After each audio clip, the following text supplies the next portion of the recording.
exporting. You'll find my guest this morning very informative and helpful for you because they're going to be talking about how to take advantage of the global opportunities available.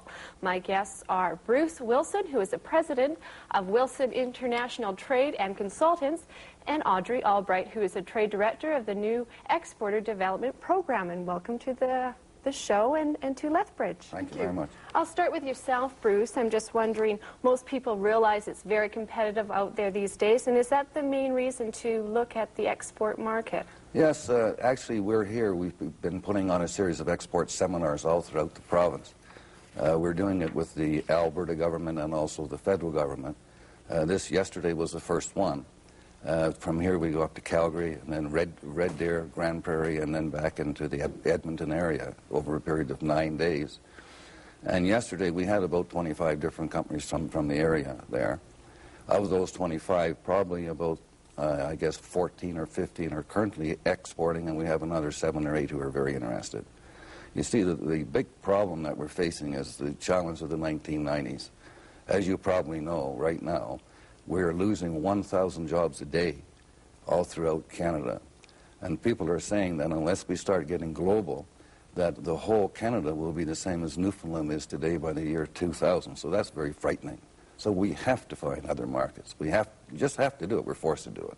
It's a matter of survival. So are you suggesting then for people to look at what their competitors are doing, and if they are expanding, say, south of the border, then they too should consider that option? Absolutely. We have to do that. I mean, we're forced now with the changes in Europe, as we know, Eastern Europe, the changes in Southeast Asia, all of those things that are happening, we as Canada have to do it. We're forced to find markets.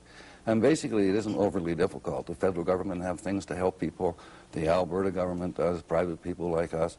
I mean, it isn't difficult, but we're just so laid back. We have to, get off that and do it. That's all. Very simple. There, and I guess it's a timely topic. And very much so. And Bruce, you've seen this change over the years, or is it just something that is occurring during the 1990s? No, to be very blunt about it, I've been in this business for over 30 years, and we've seen it happen over the 30 years, but now it's getting to the point that we have to do it. I keep coming back to that.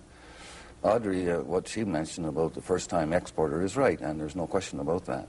However, we're so conservative, really, by nature, and there are certain companies, however, for instance, we had one yesterday at the export seminar who's in the pork export business, and they are targeting the U.S. market, but they're also looking at other markets all over the world. So it depends basically what kind of product that you have and or the service. I mean, there are probably people who should start in the States or Eastern Canada, but then there's others who can take on other parts of the world. So how well are we doing then? Okay, Canada, we have an annual export sales of $130 billion. In the last recession in 1981-82, we had a trade surplus for the next 10 years. It pulled us out of the recession. We're back into one now. We have to do even better. Are the other countries doing the same then? Oh, absolutely. With all this globalization, people can come and sell their product or their services right here in downtown Lethbridge, So we in downtown Lethbridge have to go and find another market. Well, I commend those people who are doing well in business because it's quite difficult, I would imagine. It's just basic steps, and it's just the fear of the unknown, basically. We're all scared of certain things. I know I am, and, it's a matter of just taking the first step. It's like learning how to walk. You have to crawl first. And so there are basic steps through the Alberta government, the federal government, people like us. Okay, and now you're going to be in the Calgary area and Red Deer, so if people would like to take in those seminars...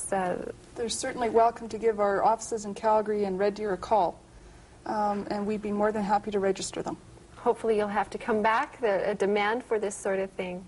And as you mentioned, Jeff Motherwell would be a good person to contact. Very Bruce? good person, yeah. And as well, just to close off then, Bruce, opportunities are endless? We had a board up yesterday that we put there, and I think if I remember correctly, there were 85 different opportunities, and we just picked those at random. They're from all over the world. And we tried to zero in on things that were in the agricultural area and things, oil and gas for this area. So if you consider that that's just a very small 1% or 0.5% of what's available internationally, I mean, it's just frightening. But there is opportunity, and I would say, Lethbridge, go and get them. That's right. Okay? And with that, I'd love to leave on a positive note. Bruce, thank you so much, and Audrey, for taking time to join us and bring us up to date on what's happening in the export industry. With that, we have to take a quick break, but we'll return right after this. Stay with us.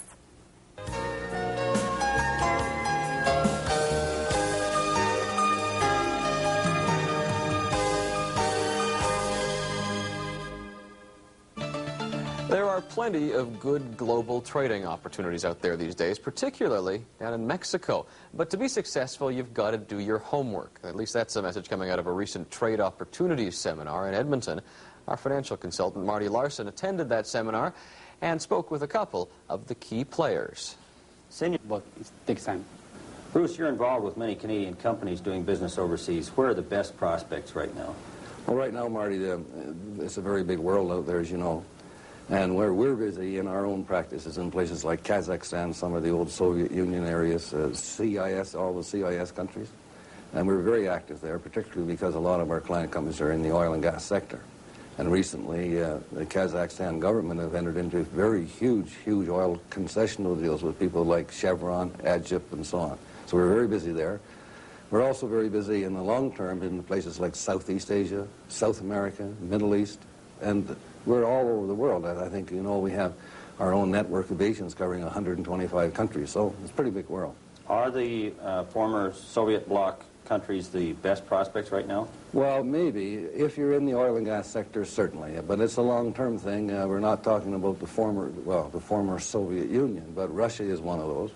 And we as a company are not very active there. It's very, very difficult at the moment getting paid and trying to come up with a way of being paid. But Kazakhstan, we think, in the long term and also the short term, is going to be very, very good. Okay, what should a business be doing first in order to compete for this overseas business? Well, I think, first of all, you have to be able to, in your own mind, know that you want to go and find another market. And that's one of the weaknesses as I see it in the West here, is that we are, you know, kind of laid back out West, and we sort of wait for the phone to ring, and that doesn't happen. I mean, you know, we have to be aggressive, and we have to be like our friends to the South and start looking at the international marketplace. We're talking about the globalization of the 1990s, so I think what we have to do is know, firstly, that we have to go and find those export markets. If we don't, we're going to die in the vine, firstly. Secondly, I think to find that market, there are all kinds of programs available through people like the federal government and through the Alberta government and all kinds of other things. There are many, many ways of finding a niche market.